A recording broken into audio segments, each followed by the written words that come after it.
করবেন কিনা বিভিন্ন সমস্যা নিয়ে, সাধারণ মানুষের বিভিন্ন সংকট নিয়ে আপনি যদি ছোট করে বলেন, আমরা মূল প্রশ্ন যাওয়ার আগে, এটা সবচেয়ে বেশি আপনার কাছে প্রশ্ন।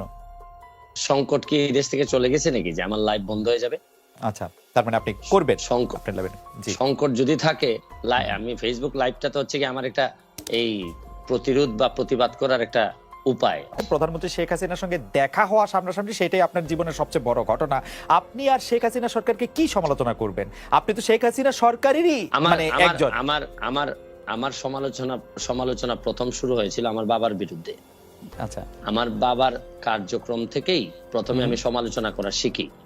তো বিষয়টা হচ্ছে গিয়ে যেসব জায়গায় ধরেন আপনারে আমি সাংবাদিক হিসেবে পছন্দ করি, আপনার সাথে আমার 5টা মিনিট সময় কাটানোটা আমিও মনে করি যে এটা একটা প্রায় আমার জন্য একটা প্রিভিলেজ। আই এম অনার্ড যে 5টা মিনিট সময় কাটাতে পারতেছি আমরা।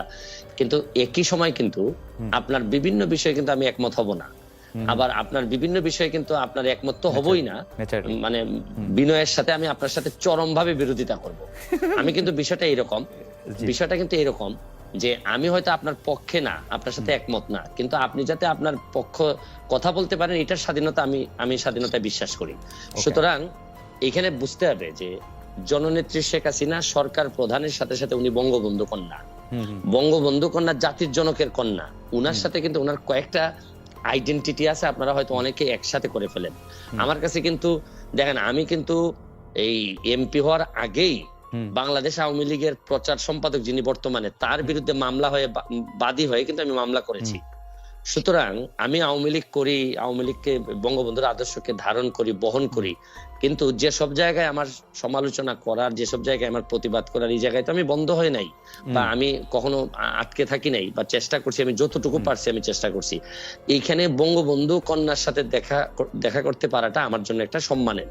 এইখানে আপনারা মিলাই ফেলবেন না, কিন্তু উনি সরকার প্রধান যখন হবেন তখন সরকারের দায় যতটুকু থাকবে, যতটুকু উনার নেয়ার বিষয় আছে, এখানে আমি হয়তো উনাকে বলবো যে মাননীয় নেত্রী, এখানে আমার মনে হয় কাজ করার সুযোগ আছে। আমার হয়তো বলার এখানে একটা জিনিস হয়েছে কি, এবার সংসদে আপনি কখনো কোনো খারাপ ভাষা হয়তো শুনবেন না, বকাবকি শুনবেন না, গালাগালি শুনবেন না। এইবারের সংসদ হবে ভদ্রলোকের সংসদ।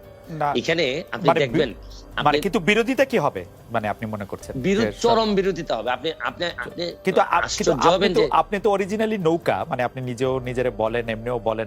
না, এইখানেই প্রবলেমটা হচ্ছে গিয়ে আমি বঙ্গবন্ধুর আদর্শকে ধারণ করি, এবং আদর্শকে ধারণ করা মানে কি, মানে হচ্ছে গিয়ে উনার যে আদর্শটা আছে এইটা আমাদের একটা কনস্টিটিউশনের মতো, যে হাইকোর্ট কিন্তু কনস্টিটিউশনকে মানে, কিন্তু যখনই কনস্টিটিউশন ভায়োলেট করার বিষয় আসে তখন কিন্তু হাইকোর্ট একটা রুল দিয়ে দেয়।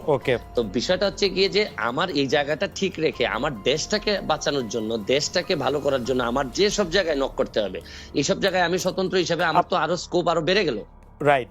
বঙ্গবন্ধুর আদর্শের কোষ্ঠী পাথরে এই বিরোধী দলের নেতা নেত্রীদের জেলে রেখে ইলেকশন করাটা কেমন আসলে? সাইদুল হক, আমি আপনার কাছ থেকে জানতে চাইবো যে সত্যি সরকার চায়, এবং একটি ফর্মুলা এসছে যে আমরা আসলে, আমি বারবার এই ফর্মুলাটি আসলে সরকার যারা সমর্থক, সাংবাদিক, বুদ্ধিজীবী তাদের কাছে শুনছি যে বাংলাদেশে নাকি দেখতে হবে এরকম একটি ছাঁকনি দিয়ে যে কারা আসলে স্বাধীনতার সপক্ষের শক্তি, কারা স্বাধীনতার সপক্ষের শক্তি দুই, তারাই আসলে সরকারি দল বা বিরোধী দল থাকবে, বাকিরা সব বাদ পড়ে যাবে। এইটি সম্পর্কে আপনার একটু মতামত জানতে চাইবো। আমি মতামত জানতে চাইবো যে সরকার কি সত্যি সব দলকে জাতীয় দল হিসেবে দেখতে চায় কিনা, আপনি এটি কি মনে করেন? আরেকটি প্রশ্ন করব যে আমি দেখলাম যে আওয়ামী লীগ সভানেত্রী যাদেরকে নমিনেশন দিয়েছেন তাদের মধ্যে অন্তত 60 জনের বেশি লোক হেরেছেন, 70 জনের মতো হেরেছেন। এটি কি আপনি সাংঘাতিক রকমের poor and bad and wrong judgement মনে করেন কিনা আওয়ামী লীগের সভানেত্রীর কাছ থেকে? আমি প্রথম প্রশ্নের জবাবে আগে আসি যে সরকার কি এটি চাচ্ছে কিনা যে Awami League B, Awami League C, Awami League D তৈরি হোক বাংলাদেশে? দেখেন, আমি যে উত্তরটা শুরু করার সময় একটা কথা বলতে চাই যে আমি পড়ছিলাম ছোটবেলায় যে অধিকার ছাড়িয়ে দেয়া অধিকার রাখিবার মতো বিড়ম্বনা নাই, বৈধতা দিলেন। এটা হচ্ছে কি আমি ব্যক্তিগতভাবে মনে করি, আপনারা দ্বিমত করতে পারেন না, এটা আমার মত হচ্ছে কি যে আমি যখন যে নির্বাচনে যান আমি আপনার কাছে ক্ষমতা দিয়ে দিলাম, ভাই যান, আপনি আপনার সাথে আমি নাই, আপনার আন্ডারে আমি নির্বাচন করব না। তারপরে এই নির্বাচন কিরকম হয়েছে এটা নিয়ে তর্ক বিতর্ক করা, আমি আমার জায়গায় স্ট্যান্ডিং থাকবো যে শুনেন, আমি যে কারণে আপনার আন্ডারে নির্বাচন করতে চাইনি এটা নিয়ে আমার বিভিন্ন বৈধতা থাকতে পারে, যৌক্তিক দাবি থাকতে পারে। এই দাবি কিন্তু এখন আর উনাদের কিন্তু এখন আর এই জায়গা নাই। যেমন ধরেন আমি স্বতন্ত্র, কিন্তু স্বতন্ত্র হইলো দুইটা জায়গায় আমার, আপনি আমাকে আনকম্প্রোমাইজিং। একটা হচ্ছে গিয়ে যে আমি বঙ্গবন্ধুকে ধারণ করি, বঙ্গবন্ধুকে বহন করি। আরেকটা হচ্ছে গিয়ে মুক্তিযুদ্ধের সপক্ষের শক্তি হিসাবে আমি নিজেকে দাবি করি এবং এই অনুযায়ী কাজ করি। এই জায়গাটাকে আপনি যদি বলেন যে এই জায়গা যেহেতু আপনি মানেন, তাহলে আপনি বিটি, তাইলে আমি সম্মানের সাথে আপনার সাথে দ্বিমত করতে চাই। আমার প্রশ্ন হচ্ছে গিয়ে যে বাংলাদেশে এই দুইটা জিনিস না মানার পরে আমার কাছে মনে হয় যে এটা খুবই হতাশাজনক। আপনার সাথে আমার আর বক্তব্য চলে না। ওকে, কারণ আমি এই জায়গায় কোন ধরনের কম্প্রোমাইজ আমি করব না, বরং বিরোধী দল যারা করবেন, ধরেন বিরোধী দল ওকে, বঙ্গবন্ধুর যিনি মানবেন না, তিনি আসলে এই দেশে জাতির জন্য কে যিনি মানবেন না, বা এই তখন তো বিরোধী দলের আমার এই কনসেপ্টটা আমার কাছে খুবই হেইজি মনে হয়। একটা ছোট ছোট কয়েকটা প্রশ্ন করতে পারি। এক নাম্বার প্রশ্ন হচ্ছে আপনি ছোটই করবেন, আমি জানি আপনি ছোটই করবেন, আমি জানি এই ব্যাপারে আমার অভিজ্ঞতা আছে, আপনি বলেন। জি জি, আপনি কি মনে করেন কিনা এই সরকার গত 15 বছর ধরে, গত 5 বছর ধরে বঙ্গবন্ধুর আদর্শ ধারণ করে? বঙ্গবন্ধুর আদর্শ ধারণ করা মানে কি, মানে আওয়ামী লীগের বিরুদ্ধে যেসব অভিযোগ, আমি খালি আর্থিক অভিযোগগুলি আপনাকে শুধু মনে করে দিতে চাই। আমি শুধু মনে করে দিতে চাই আওয়ামী লীগের সরকাররা কিরকম, আওয়ামী লীগের সরকারে যারা ছিল তারা কিরকম আঙ্গুল ফুলে কলা গাছ হয়েছে, সেটা আমি শুধু মনে করে এখানে আমি উত্তর দিচ্ছি আপনাকে। আমি এই জায়গাতেই থাকতে চাই। আপনি মুক্তিযুদ্ধের চেতনা বলতে আপনি মনে করেন যে এই জায়গায় থাকতে চাই, ভোট হবে হচ্ছে আমরা, এই জায়গায় আমি থাকতে আর চাই। জি, আমি এই জায়গায় থাকতে চাই, এই জায়গায় থাকতে চাই। বলেন। এই যে দুর্নীতি, জি, দুর্নীতি হচ্ছে কি শরীরটার মধ্যে নিজের শরীরে ক্যান্সার হওয়ার মতো, যে জায়গাটাতে ক্যান্সার হবে এই জায়গাটা কেটে ফেলতে হবে। এখন আপনি এইসব বিষয়ে আমি সারা দিন আপনার সাথে আলোচনা করতে রাজি। বঙ্গবন্ধুর চেতনা, বঙ্গবন্ধুর আদর্শ মানে একই সাথে আপনি এই কথা বলে আপনি দুর্নীতি করতে পারবেন না। এই দুর্নীতি যেদিন আপনি করবেন তখন আপনার এই জায়গাটাকে আপনি আসলে রীতিমতো আপনি এই জায়গাটাকে নষ্ট করে দিলেন। এই ব্যাপারে আপনার সাথে আমার কোনো দ্বিমত নাই। ধরেন আপনি দুর্নীতি বলেন, সন্ত্রাস বলেন, মাদক বলেন, এগুলা তো আলটিমেটলি আমাদের যেভাবে কনস্টিটিউশনের বাইরে যায়, বঙ্গবন্ধুর আদর্শের বাইরে যায়। এই ব্যাপারে আমি কিন্তু আপনার সাথে কোনোভাবেই দ্বিমত করব না।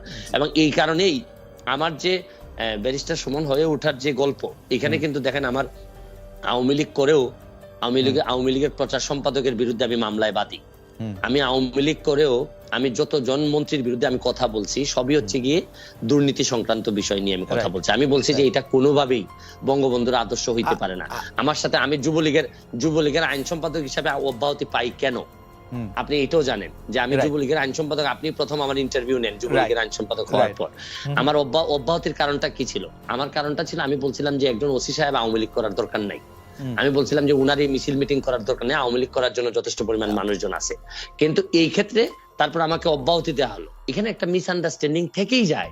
আমি বলছি বাংলাদেশের হয়েছে কি, আপনি বাংলাদেশের আদর্শ, রাষ্ট্র, সরকার প্রধান, দলীয় প্রধান, এগুলার মানুষ এমন ভাবে গুলাই ফেলে যে এখন আমরা এক জায়গায় নিয়ে কথা বলতে পছন্দ করি। আসলে কিন্তু আমি সরাসরি প্রশ্ন করি, শেখ হাসিনা বঙ্গবন্ধুর আদর্শ ধারণ করেন বলে আপনি মনে করেন কিনা? অবশ্যই। আর মুক্তিযুদ্ধের চেতনার মধ্যে আপনি বলে রাখছেন, আপনি আমাদেরকে বলছেন, অনেক দর্শক আমাদেরকে দেখছেন, আপনারা শুনলে আসলে দর্শকরা 46,000 দর্শক একসঙ্গে লাইভ দেখছেন ইউটিউব এডিটে, বড় নাম্বার। তো আমরা মনে করি যে সকল দর্শকের সামনে আপনি বলছেন যে বঙ্গবন্ধুর আদর্শ এবং মুক্তিযুদ্ধের আদর্শের বাইরে কোনো কিছু হলে আপনি তার সঙ্গে নাই, আপনি সেটির মধ্যে বলবেন। আমরা এটি দেখবো যে আপনি এটি আসলে কিভাবে এটি পালন করেন বা কিভাবে এটি এক্সিকিউট করেন। নিশ্চয়ই আপনি আমাদেরকে এটি দেখা